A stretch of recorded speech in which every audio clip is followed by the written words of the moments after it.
3 sílabas, tá bom. Não, mas tem 3, mas enroscou. Gravado nos sofisticados estúdios da Unigran, direto de Dourados, interior do Mato Grosso do Sul. A cidade que literalmente o trânsito é prazeroso. Esse é seu podcast Direito do Mato. Eu sou o Fabrício Brown e a luz viaja mais rápido do som. É por isso que algumas pessoas parecem brilhantes até você começar a ouvi-las.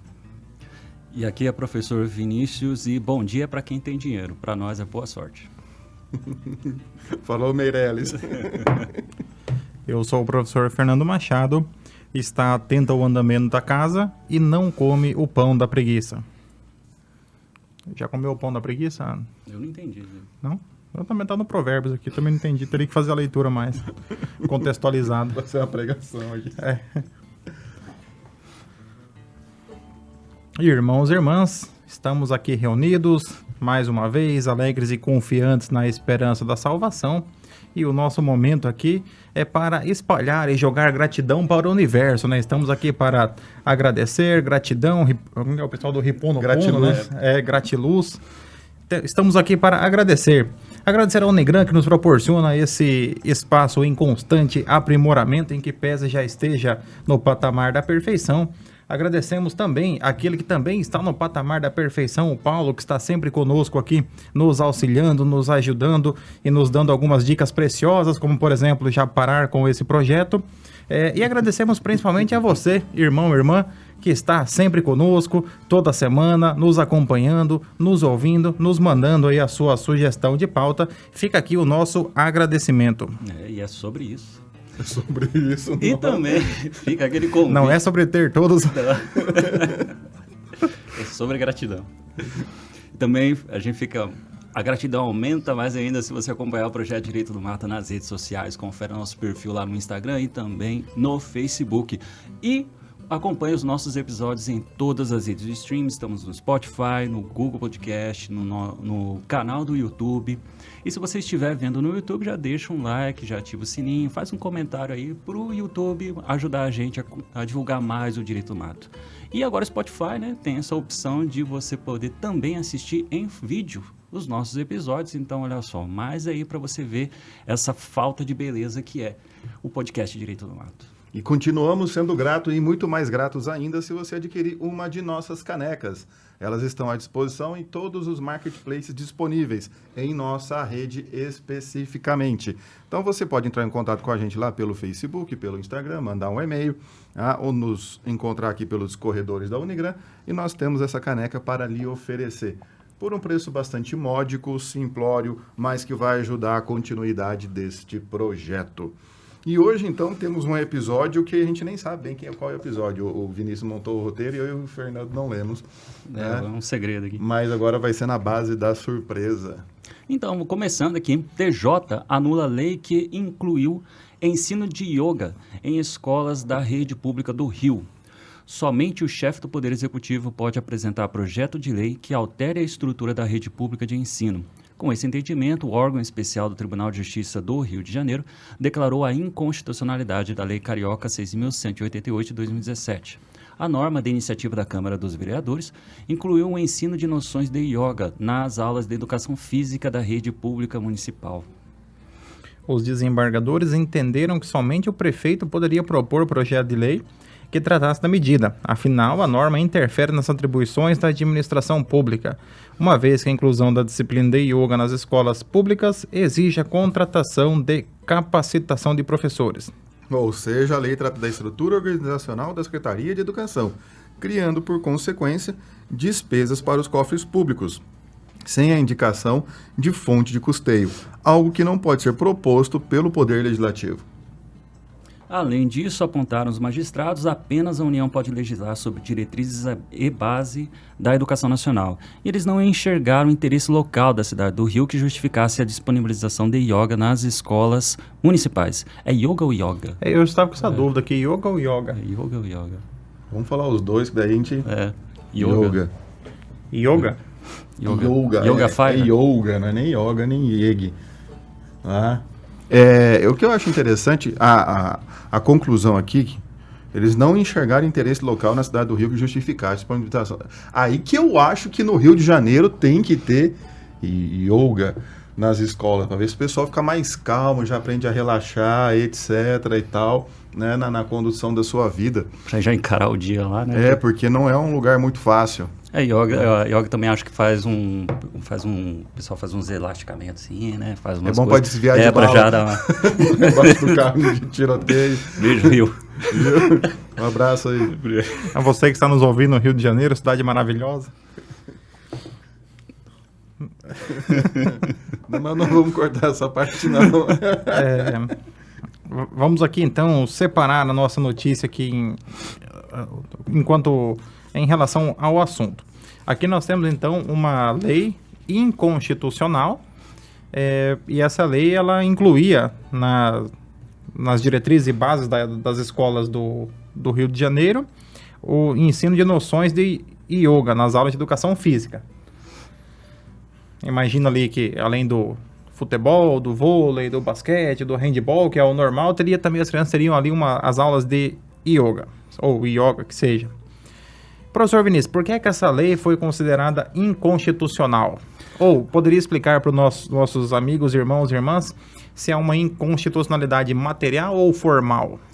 Aqui é interessante a gente também não só destacar o tipo de inconstitucionalidade que levou, mas como essa lei chegou até um tribunal de justiça para ser considerado inconstitucional. Então, começando assim, pelo o caminho que ela chegou até ao Tribunal de Justiça do Rio de Janeiro, é que a própria notícia aponta que isso aqui é uma lei municipal. Então, em regra, uma lei municipal ela não passa por um controle abstrato de constitucionalidade por parte do STF. Ele fica limitado, com exceção da ADPF, ele fica limitado mais a um controle de constitucionalidade estadual. Então, aqui a gente tem, possivelmente, uma lei uma lei municipal em face da Constituição do Estado. Aí o que permitiu, então, o Tribunal de Justiça, por meio de um órgão especial, poder declarar a inconstitucionalidade, que é o que a gente chama de cláusula de reserva de plenário. Então, aqui a gente tem esse caminho, que é um controle por parte dos tribunais de justiça, em poder fazer esse controle de constitucionalidade por parte das leis municipais. E os argumentos aqui, a gente consegue observar que seriam próximos de uma inconstitucionalidade formal. Porque, primeiro, a gente tem um vício na iniciativa, como eles destacaram aqui, porque deveria ser o chefe do executivo, porque está ampliando despesa por parte da administração direta, e isso aí tem que ser de responsabilidade do chefe do Poder Executivo. E também a gente tem um outro vício de inconstitucionalidade em relação à competência. Houve a invasão da competência, como eles destacaram aqui, que na verdade seria o município estaria violando as normas gerais em relação à definição de diretrizes e bases de educação nacional. Daí vale a pena também a gente até aprofundar um pouquinho mais sobre esses dois pontos de inconstitucionalidade. Porque, de fato, a próprio texto constitucional ele fala que os poderes, em decorrência da separação dos poderes, não pode ficar interferindo na forma de administração e despesa um do outro, a não ser que isso há uma violação à Constituição, ao ordenamento jurídico. Então, quando o ente ele acaba criando despesa para o outro, isso acaba sendo inconstitucional. E ainda mais quando a gente está falando sobre a criação de órgãos públicos ou então o aumento com despesa com o pessoal, quando a própria Constituição ela deixa de forma expressa falando assim, cada um tem que respeitar apenas o seu quadrado. Então há de fato esse vício de inconstitucionalidade quando, por iniciativa da Câmara dos Vereadores, de algum vereador ou de um grupo determinado, eles criam uma lei aumentando essa despesa, falando, eu quero que agora as escolas o Poder Executivo gaste mais nas escolas, inserindo essa nova modalidade, acho que não é disciplina, né? É dentro de uma disciplina, né?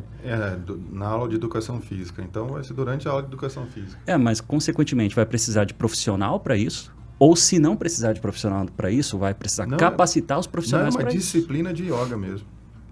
Disciplina de yoga. Disciplina de yoga. Então, já tem pouca matéria.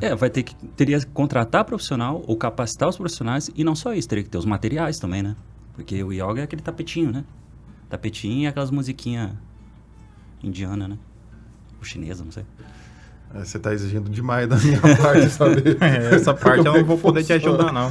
Acho que é meio indiano, né? Deve ser mais indiano. Eu sei que tem um tapete, tem a pose do cachorro saudando o sol, não sei o quê, e etc. Lotus, e tal. Mas eu imagino que seja indiano. O chinês não me parece, não. Não, o chinês tem o Buda, né? Não, acho que é da Buda, né? Mas enfim, daí Exato. Você fala isso porque não sai na gravação, né, Por isso que Paulo? não é ao vivo, né? Por isso que não é ao vivo. Essa pequena diferença.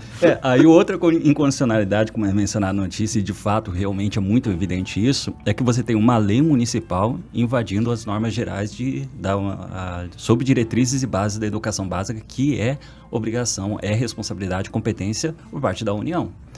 Há uma possibilidade, então, de um Estado, ou então, principalmente os municípios, poder dar uma inovada, lógico, uma inovada limitada na parte da educação? Sim, quando ficar comprovado esse interesse local. Mas o que não ficou aos olhos do Tribunal de Justiça é evidenciado. Não seria um interesse, uma particularidade do município, da capital da cidade do Rio de Janeiro, ter necessariamente essa disciplina. No plano material, da inconstitucionalidade material, seria diferente se, por exemplo, se fosse inserida a prática da capoeira na rede municipal de Salvador. Aí nós teríamos possivelmente nós teríamos aí essa ligação para poder local, concluir, né? que há um interesse local, na prática, cultural, que agora, realmente, o yoga, que eu acredito que seja yoga indiano ou Rio de Janeiro, não teria, assim, algo que justificasse essa inserção no currículo. Até porque a União, por meio da LDB, ela vai fixar diretrizes nacionais para o ensino, para evitar que, por exemplo, que o aluno do Mato Grosso do Sul ele tenha um currículo e o aluno do Nordeste tenha outro currículo, diferenças muito grandes. Dentro desse currículo, carga horária, disciplinas básicas. Então, dentro desse currículo, é possível que as escolas, nos seus projetos pedagógicos, possam inserir ali particularidades, regionalidades, conhecimentos específicos, mas desde que haja uma fundamentação, que haja ali no contexto social, cultural e histórico, que haja uma pertinência entre essa inserção. Eles não têm essa limitação, eles não são proibidos de dar uma inovada. Inclusive, o Ministério da Educação, eles acabam também fortalecendo essa ideia de regras básicas, mas dá um pouquinho de liberdade, fala assim, dá uma especificada. Porque a LDB, a Lei de Diretrizes e Bases da Educação, ela é estruturada em cima de competências e habilidades que o aluno tem que adquirir ao longo da sua formação, né? E dentro dessas competências e habilidades que é tratado, é o que ele tem que saber e como que ele vai fazer aquilo, essas competências e habilidades. As escolas, elas têm liberdade de como construir isso, como que o aluno vai fazer isso. Então, nada impediria que uma escola, se tivesse um professor habilitado que soubesse, durante a aula de educação física, desse algumas noções de yoga para os alunos, tal e tudo mais. Ou as escolas em si criarem esse programa. A questão fica que são vereadores, às vezes essa provocação aí surgiu de uma ideia de algum vereador que já está fazendo yoga há algum tempo, acha muito interessante, isso aproveitou e falou assim, por que não todo mundo fazer nas escolas? Lá no dia da votação, foi o pessoal da Associação Carioca de Yoga, foram lá e... É o que acontece, por exemplo, sem questionar aqui o professor Vinícius, que é vegano, mas já questionando, por exemplo, projetos como em São Paulo, do Dia Sem Carne. A segunda sem carne. A segunda sem carne. Projetos assim, que ele tem um viés interessante do ponto de vista ambiental, mas ele não leva em consideração que, por exemplo, que muitos alunos da rede pública têm a sua principal refeição na merenda escolar. Então, assim, são proposições de cima para baixo que normalmente não levam em consideração o contexto local. Alguém achou interessante, achou bonito e falou, vamos colocar aqui, mas não necessariamente a pessoa que é atendida por aquela proposta que foi inserida, ela acaba sendo contemplada. E também não perguntaram para os professores, para os alunos, para o pessoal da escola o que eles querem também, né? São projetos assim, surgem da cabeça dos vereadores, às vezes, do legislador, mas sem que haja uma pesquisa, uma consulta, etc., dentro das escolas para saber o que era. Às vezes era muito melhor um outro projeto de lei voltado para a educação do que a questão de yoga. Eu acho que até que se fizesse uma pesquisa para ver se era viável ou não, acho que a primeira coisa que já iam testar era isso, né? Falou, não, peraí, é inconstitucional. Não é você que deveria apresentar, seria o chefe do executivo, né? Mas vamos lá. Isso aí. Nossa próxima notícia: jogador que aplicou, entre aspas, dedada em adversário ganha indenização na justiça. A Justiça Paulista, o professor Vinícius estava criativo hoje na elaboração do roteiro. A Justiça Paulista, né, do yoga, determinou que Paulo Carneiro, ex-presidente do Vitória da Bahia, deve pagar uma indenização por danos morais de R$10 mil ao jogador de futebol Rodrigo da Costa. Em novembro de 2017, o zagueiro que atuava na Ponte Preta foi expulso após aplicar uma, entre aspas, dedada nas nádegas de um atleta do Vitória, durante uma partida que acabou determinando o rebaixamento de sua equipe para a segunda divisão do Campeonato Brasileiro de Futebol. A cena foi muito divulgada à época, inclusive fora do país, e o atleta acabou sendo responsabilizado por torcedores da sua equipe pelo rebaixamento, já que em razão da expulsão, a Ponte Preta foi obrigada a jogar com um atleta a menos desde o primeiro tempo da partida. A Ponte Preta... Cadê? E perdeu por 3-2. Cerca de 2 anos após o episódio, de acordo com o processo, Carneiro afirmou em entrevista que a dedada havia sido combinada por Rodrigo com o então técnico do Vitória, Wagner Mancini. Ele afirmou ainda que o treinador havia recebido cerca de 1,3 milhão em razão do acerto com o jogador. Rodrigo disse à justiça que a acusação é mentirosa e leviana. O atleta, que durante a sua carreira atuou em equipes como São Paulo, Flamengo e o Vasco, afirmou que não teve a intenção de prejudicar a Ponte Preta, que a afirmação de Carneiro foi maldosa e prejudicou muito a sua imagem. Entre aspas, Rodrigo tem reputação ilibada e nunca teve seu nome vinculado a polêmicas ou atos ilícitos, conforme tenta imputar o ex-presidente do Vitória. Fecha aspas, afirmou à justiça o advogado João Chiminazo, que o representa. Paulo Carneiro se defendeu no processo, declarando que a afirmação era uma gozação e uma ironia, sem intenção de ofender o atleta. O entrevistado apenas ironizou o fato de o Vitória, que perdia o duelo por 2-0, conseguir reverter a situação após ter restado com o jogador a mais durante a partida, afirmou a defesa de Carneiro à justiça. O juiz Douglas Augusto não aceitou a argumentação e condenou o dirigente a pagar a indenização. Disse que, ao ouvir a entrevista, ficou claro que não houve ironia na informação. Eu não estava entendendo no começo como é que chegou no cara que deu a dedada para pagar a indenização. Exato, deveria ser o jogador que foi vítima, né, do mas episódio. aí que depois colocaram tudo a culpa nele, falando que ele recebeu por 1,3 milhão, tá barato, mano, tá bom, um preço pago para dar uma dedada no outro. Eu podia até dividir com quem sofreu. Ó, irmão, vamos só... Vamos combinar aqui, ó, um encaixe perfeito, né? Pra já... Mas vamos lá. A questão aqui, eu me lembro desse episódio aqui, pra realmente... Para os nossos ouvintes que não sabem, o professor Fernando assiste muito futebol, inclusive da Série B, C, Campeonato Sul-Mato-Grossense, segunda divisão do Campeonato Uruguaio. Se tiver passando futebol na TV, ele assiste. Então ele lembra realmente de tudo. Apertura, clausura da Bolívia, né? Os campeonatos mais... aqui, nesse último jogo, a Ponte Preta dependia da vitória para não ser rebaixada. Foi um prejuízo...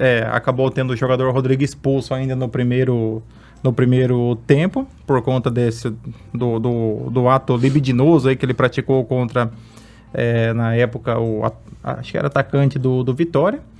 Foi expulso, a Ponte Preta jogou com um jogador a menos, levou a virada, foi rebaixada, e tanto que nunca mais subiu, né? Desde 2017 nunca mais subiu para a primeira divisão. Ponte Preta, que é um time bastante tradicional do futebol brasileiro, time de Campinas, professor Vinícius, time que tem um dos times mais antigos do Brasil.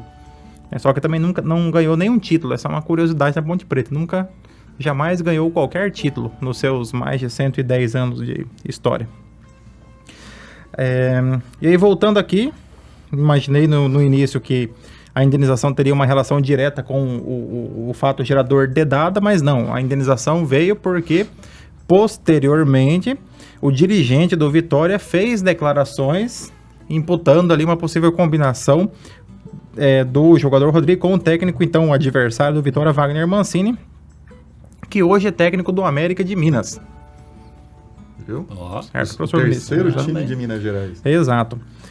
E por conta disso, então, houve uma condenação em R$10 mil.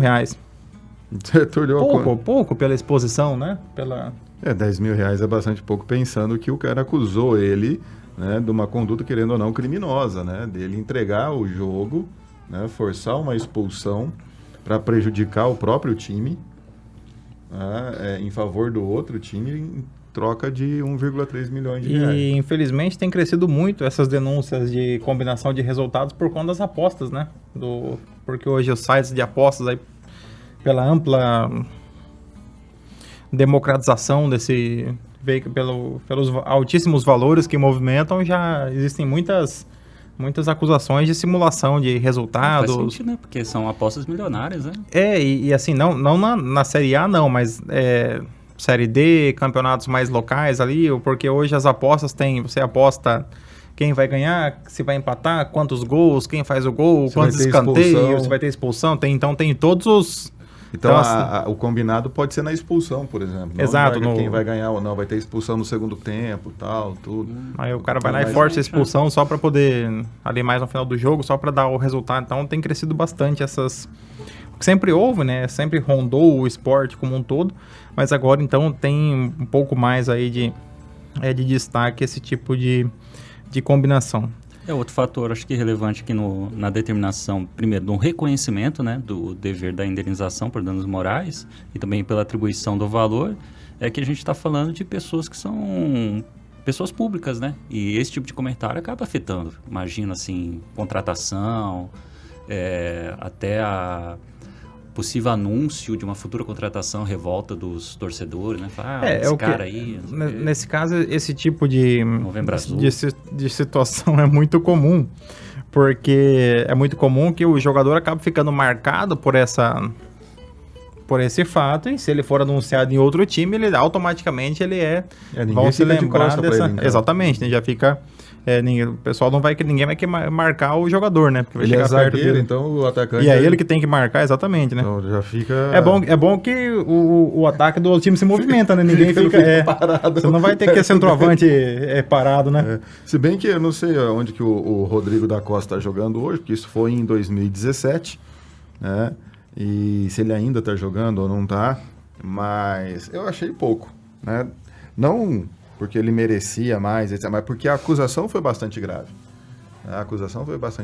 Então, assim, isso pode repercutir na família dele, entre os amigos, os colegas que eram, na época, colegas dele de time, os atuais colegas, se ele ainda está jogando em algum time, como é que fica, né? Falando que o cara entregou o time dele em favor do outro por troca de dinheiro. Nossa, pior que tem uns torcedores assim, que os caras bem fanáticos, perseguem, né? Tudo isso pode dar essa repercussão aí. Então, eu acho...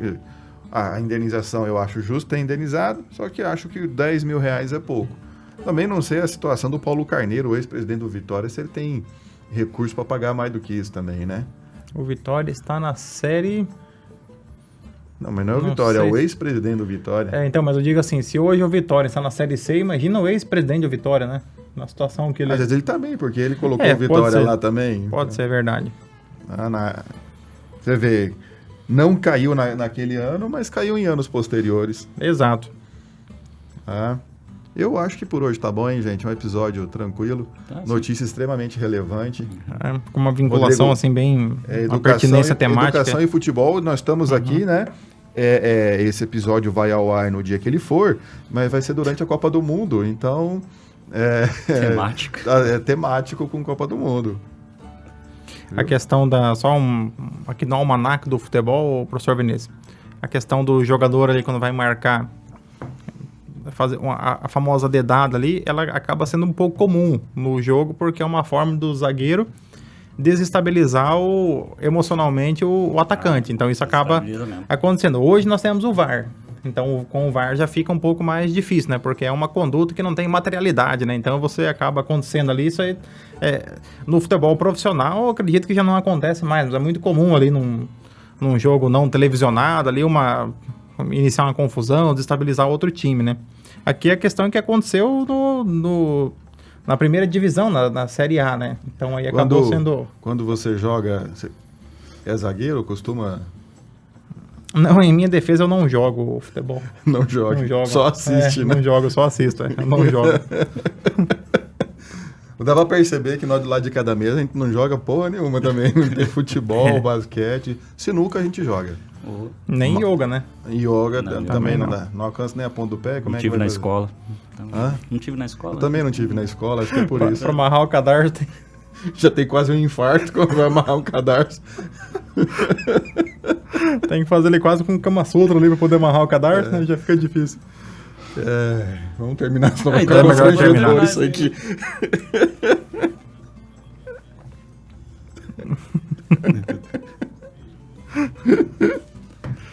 Ô, Novembro Azul. Se cuidem. Tem tudo a ver com o Novembro Azul isso aqui. Ou o outro cuida pra você. É hora de encerrar. Irmãos e irmãs, agradecemos mais uma vez a sua participação, o seu carinho. Fica aqui o nosso abraço aqui e esperamos que você retribua esse abraço em forma aí de uma curtida, uma dedada. Um like, né? Uma dedada no... comentário. Isso, lá só no like, né? Isso. E fica aquele convite para você acompanhar as redes sociais do Direito do Mato. Dá uma olhada lá, a gente, no Instagram, no Facebook e também confere nossos episódios passados em todas as redes de streaming. Agora em vídeo no Spotify. Você vai se decepcionar com a nossa imagem. Adquira uma de nossas canecas também. Natal tá aí, gente. Amigo secreto, etc. Dê lá pro seu amigo, pro seu inimigo, para qualquer pessoa que você quiser. Em homenagem ao Novembro Azul, dedo duros ou não, tenham todos uma ótima semana, um grande abraço, sejam felizes. Podia ter falado assim, relaxados ou não.